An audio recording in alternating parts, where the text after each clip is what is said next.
ito ay rated SPG. Striktong patnubay at gabay ng magulang ang kailangan. Maaaring may masiselang tema, lengguwahe, karahasan, sexual, horror o droga na hindi angkop sa mga... Sa kagustuhan ngang kumita ng pera itong si Andrea, hindi niya na nga napapansin na marami na nga siyang nai-scam na tao at marami nga dumudulog dito kay Felma na ang mga tauhan nga niya sa kanyang negosyo ay nai-scam nga daw nito ni Andrea. Isa na naman ngang suliranin nito para kay Felma. Sa kabilang banda naman nga napapadalas na nga ang pag-iinom ng alak nito ni Jeff upang makalimutan nga ang sakit na nararamdaman niya dahil sa pag-iwan sa kanya ni Daisy at Tetay.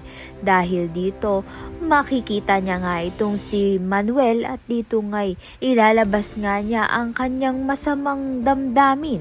Subalit hindi nga makakayanan ni Jeff ang kanyang kalasingan at mahuhulog nga siya sa swimming pool.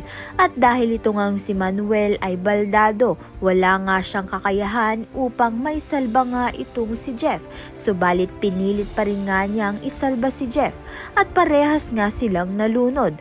To the rescue naman nga itong si Felma upang sagipin nga ang kanyang anak at si Manuel.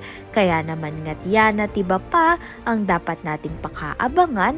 Maraming salamat sa iyong panonood.